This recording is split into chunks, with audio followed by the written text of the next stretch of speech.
And I tried cries for help many years before, but there wasn't any help. There was nothing anybody could do. And this is in 2004 when at this point, but I mean, I'd done things since 1990, for 14 years. And I thought, well, that's it, you know, I'd done everything. And I took the whole lot of the sleeping tablets, and I downed it with alcohol, half a bottle of whiskey, very nice whiskey, I'll make a point. It was a single malt, and a quarter of a bottle of organic gin. It was just what was here and in the flat, and so I wrote, and I knew what was happening, and I could feel myself getting tired and very, very inebriated. But there was a peace. There was a real kind of peace. Except at one point when I'd written for quite a long time, and I was probably at the danger threshold because I knew I was standing on the edge of the cliff. You know, you're going to pass out at some point. You're going to get very tired, and you're just going to go to sleep, because I was getting very, very sleepy. And this overwhelming voice of clarity came in and said, "You haven't done everything yet." And I was absolutely shocked by this voice, because it wasn't coming from me, not that I was aware of, it wasn't sort of a part of me, it was and it felt like the voice of God, or the voice of a higher being, or something, but it was just very loving and very strong and determined. You haven't done everything yet. And I try to justify with this voice of sort of, you know, I'm nearly on the edge, sort of like, you know, it's all going to be over soon. And but I've done absolutely everything. I can't take this anymore, and I just want to go home. I've had enough. You haven't done everything yet. It probably said it about 3 or 4 times. To get your attention. Yeah, absolutely. And it brought fear in me. And I hadn't felt any fear for about 4 or 5 hours since I'd decided that I was going to do this. And it wasn't a cry for help. People really need to understand that. This was an absolute determined part of me that and I've read about people who've committed suicide, and there's a piece in the last few days and I'd put some of my affairs in order, and I'd made it as easy as possible on the people who were going to walk in and find me, and in this moment I was just, oh, I wasn't expecting this. I wasn't expecting this voice. And I put my fingers down my throat and I regurgitated as much as I could. Absolutely no pills came up whatsoever, so they'd obviously been diluted and been in my stomach for quite some time. And I regurgitated quite a bit, but then I had a lot of water. And then I was in this very dreamy, drifty place. And I was still kind of, do you know what? I'm just gonna leave this in the hands of God, or the hands of the angels, or the hands of whatever. I don't really care anymore, and let's just see. And I don't remember much more. I must have taken myself to bed, and it was early in the evening.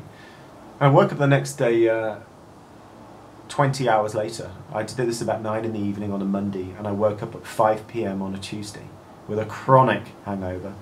A chronic metallic taste in my mouth, and I don't remember much that day. I didn't call anybody, and I went to the fridge and had water and probably had a tiny bit to eat or something. I don't remember a lot about it. I was still very sleepy, and I ended up going to bed again, and I just remember waking up on the Wednesday morning, and I went to work. And this was, I went to work for about an hour before my grandfather's funeral, and then went to my grandfather's funeral. And then I told my sister, and I thought I should tell somebody. And my mum, she told my mum, and I didn't want my mum to know really. My mum just said, "Daniel, you're going to have to get help. You're going to have to go. You're going to have to be institutionalized. You're going to." And I just remember thinking, no, that's not going to happen to me. No. And over the period of the next 6 months, I continued to work on myself, and explore other avenues that I hadn't explored before, even though I had done everything, I thought. There were more things and more synchronicity began to happen, and the right people came in, and I was still running a lot of fear, but there was some hope, and there was actually a feeling of, I don't think I'm ever going to do that again. I think that actually I'm going to ride this out, and I'm going to continue to do as much as I can do until there's no breath in my body, even though it's impossible, even though it's so painful, and it's seemingly impossible. And I actually went to go and see a psychic. I'd seen everybody. I thought, well, I haven't seen a psychic. So I went to see a psychic for about £20. Well, it's about, what, $30. And she was extraordinarily good. She knew a lot about my past.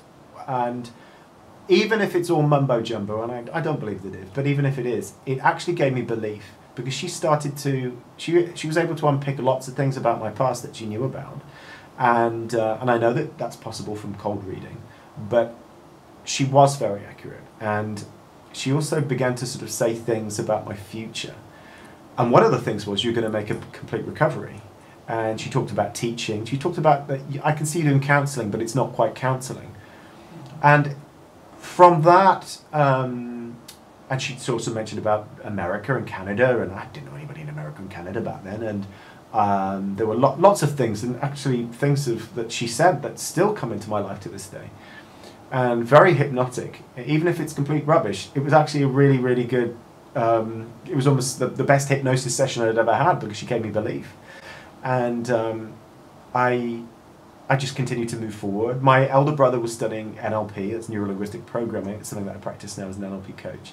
And he sent me the photocopied front cover of a book about a guy who'd healed himself of ME, chronic fatigue syndrome, which is what I'd got. And my mouth sort of dropped open. He had black hair and sideburns like I had. Normally, I don't usually have a beard. But, and I wasn't a great reader, because it was still really hard for me to read. My uncle was a professor of ophthalmology, which is the eyes, had told me I would have iritis for the rest of my life. So I was having to take steroids about every 2 months when I had chronic flare-ups. But I found reading really difficult. I struggled with dyslexia, and I'd struggled at school. I was never particularly that academic. I'm a latter Cancerian, and which means July birthday, so I was always struggling at school. But I read this book in 2 days, and I was like, wow. It still took me a year to go down and see him. But I eventually did. I got into Anthony Robbins, which is anything that you can do to change your beliefs and change your mindset, and I liked him. And I remember a girlfriend at the time who'd also got ME just went, oh, I can't listen to that. And I said, look, I'm willing to do anything. And if this helped him, because remember in the book, he was listening to him. And I thought, well, if it works for him, maybe it will work a little bit for me. I just continued to work on many levels as much as I could. And when I first met Alex, who's in London, Alex Hallowed, his book was called Why Me? My Journey from ME to Health and Happiness. And I had a number of sessions with him, and in the first few sessions I had with him, he was helping me with some tools that could help me with my mind, and to help educate me that what was going on in my mental processes was actually affecting me physiologically. And that was a massive breakthrough, because I actually had a breakdown in 2006 as a result of that. He was basically saying everything that's happened to you, your conditioning, your childhood, the experiences that had happened to you in childhood, of which I'd had some quite traumatic ones on top of being at home. I took over the newspaper round of a boy who was murdered, and I was followed, and I'm an Enneagram type 6, which means security type, so that just increased my sense of paranoia and my overwhelming fear of not being safe. That it all had an effect on my immune system, immunologically, because if you're running fear, one of the first things that shuts down is your digestive system. Second thing that shuts down is your immune system. So people on that ward that I'd seen who were really ill were running masses of fear. And that's one of the things that I cottoned onto. And through the first few sessions with Alex, he was giving me these tools in order to change my life, and I just came out with it. I just went, well, I want to do your job.